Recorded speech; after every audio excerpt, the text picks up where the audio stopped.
Hello everyone, welcome to Inquisitive Mind. In this video, I'm going to tell you a story titled Merchant and Parrot. Many years ago, a Persian merchant was given a beautiful parrot as a gift by his Indian trading partners. He kept the parrot in a formidable cage where he could watch her and listen to her melodious song every day when he rested after his long hours at work. The time of year came when he normally traveled to India on a buying trip. And as is customary, he asked his household help what they wanted him to bring back as gift for them. Each person asked for something close to his or her heart. And so did the little green parrot. My dear master, my heart really desires nothing from my motherland, she said morosely. But should you come across a group of parrots like myself, would you please convey my greetings and tell them that I am trapped in a cage in Persia and I miss them terribly. Ask them whether they think it's fair that they are flying freely throughout the land while their cousin is slowly dying in captivity. I beg you to ask them on my behalf for advice on how I should reckon my situation.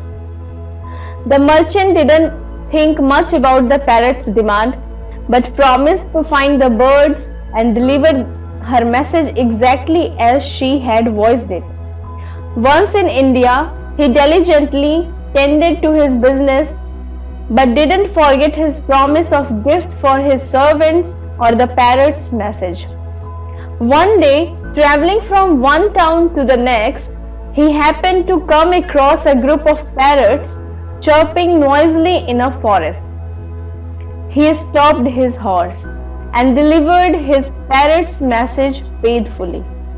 But before he could finish, one of the parrots began to shiver uncontrollably, falling off the branch he had been perched on and suddenly dying.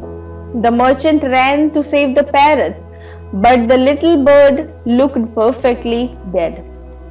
He became distraught, feeling overwhelming guilt that he had caused the poor bird's demise unnecessarily. He wondered whether the fallen bird was related to his parrot and had literally died from grief hearing about his trapped cousin. Was it not true that the human tongue is like an uneasy aggregation of rock and iron which when struck against each other can spark of a fire? He regretted having recounted his parrot's message, but there was nothing he could do now. So he continued with his duties until he finished them up and then he returned home. Upon his arrival, he distributed the gifts that each servant had asked for but said nothing to his parrot.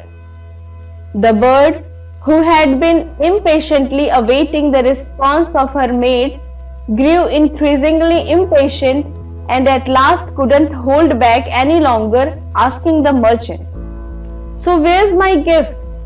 Tell me, what did you see and hear from the Indian parrots?" "I'd rather not remembered," said the merchant somberly. "Master, what's the matter? Why this long face?" "I told your story to a group of parrots in woods," he said reluctantly. "But before I could finish, one of them began to shiver, then fell from the tree and died. I will never forgive myself for causing the poor bird's death." "But what's the use? Once the arrow has left the bow, it will never return. And so are words that leave our lips." But before the merchant could finish the sentence, the little parrot fell from her perch, dropped dead on the floor of the cage. The merchant could hardly believe his eyes. He burst into tears. quickly blaming himself for causing yet another innocent death.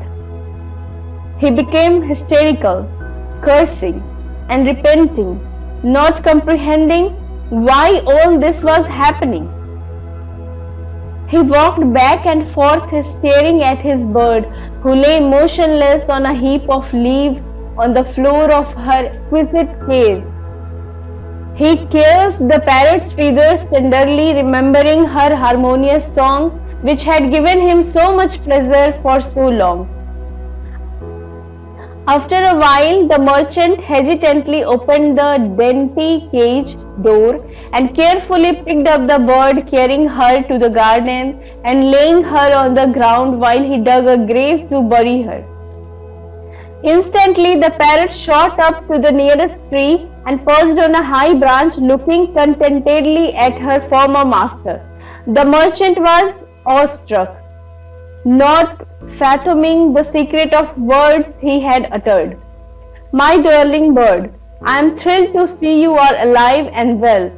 But tell me, what did I say that prompted you to emulate your cousin in India? Tell me your secret now that you are free. The parrot was no relation to me, but by his action he taught me how to free myself, confessed the jolly parrot. Without actually speaking, he helped me understand that my imprisonment was due to my beautiful song, my talent for entertaining you, your guests. My precious voice was in fact the cause of my servitude. By his action, he taught me that my freedom would lie in the act of dying, in the sense of forsaking my attachment to my worldly talents, which I had prized so highly. The parrot bid her merchant master farewell for the last time and quickly flew out of sight.